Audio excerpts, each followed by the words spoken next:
So, if we're looking for a common unifying use of a symbol in the Celtic world, but especially in Britain and Ireland, you would be hard pressed to find a better symbol than the plain circle. Now, I know that Triskelly features very highly, but it's really the circle that runs right from the Bronze Age or the late Neolithic right into the Middle Ages and is featured everywhere, from the torques that are worn to, the penannular brooches, to the houses that they're living in.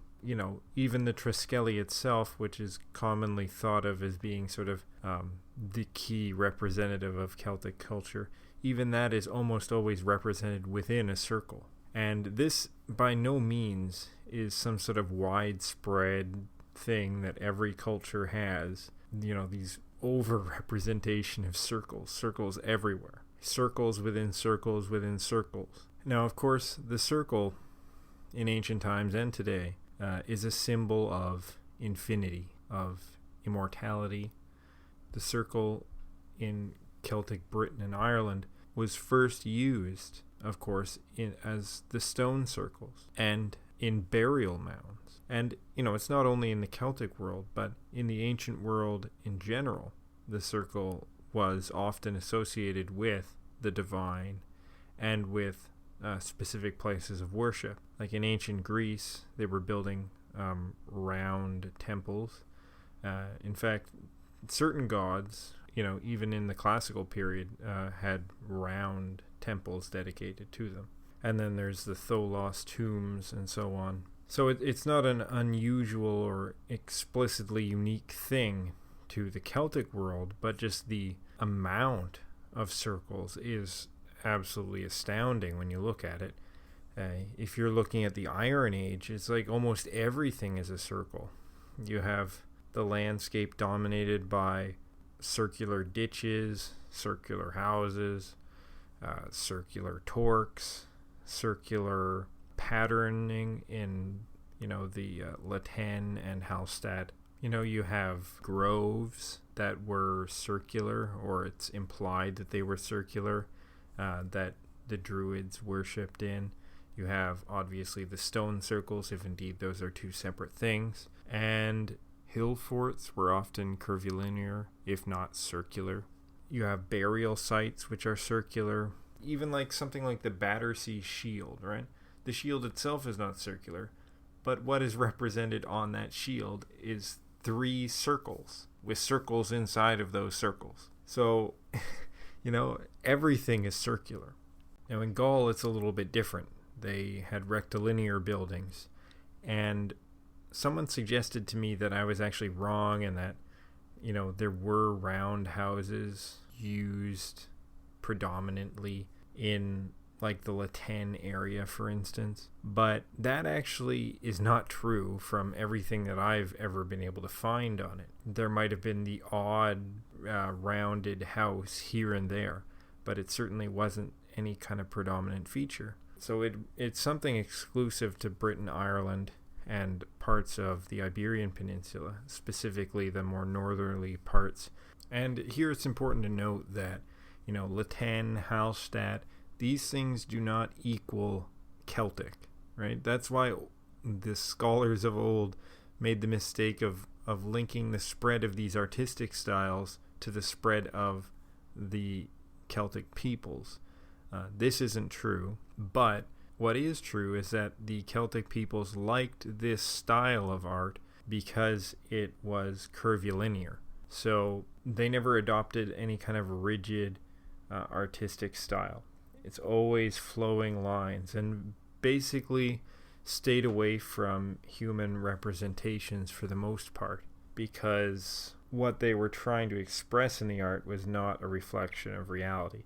It was a certain kind of symmetry or pattern, and that pattern that they saw and that they wanted to reflect was predominantly circular. I mean, even consider something like the Celtic cross. It's a traditional Christian cross with a circle put in it. It's literally an inescapable feature of Celtic identity. And there's a great picture from the Book of Durrow, and it's just circle after circle after circle. The whole page is just like an intricate weave of circles. Circles within circles within circles, and a circle pattern surrounding all the circles. But you can also take this back to the Bronze Age, like these so-called ceremonial hats, these golden hats, or quote-unquote hats. What they are is just a series of circles going around and around and around the hats. Now, some people theorize that those circles are supposed to represent the sun and moon in various phases, and it's some sort of secret code, and that may well be, but nevertheless, it's a series of hundreds and hundreds of circles going around these rather phallic-like hats. One of the first beaker artifacts that we have from Britain is actually a golden circle. So it's clear that this concept related to the circle actually is coming from an Indo-European source, and that's why we find it also and similar designs in other Indo-European contexts, like the further back you go. For instance, the Mycenaean Greeks are a lot more similar in their design patterns and things like this and their burial practices and stuff than the later, like, classical period Greeks, for instance, who've taken on a lot more Mediterranean influences. The Mycenaean Greeks, like the Celts, revere the boar as, a very important animal. They actually make helmets and stuff out of the tusks of boars. The famous grave site at Mycenae, where Schliemann found the mask of Agamemnon, that is a circular burial site.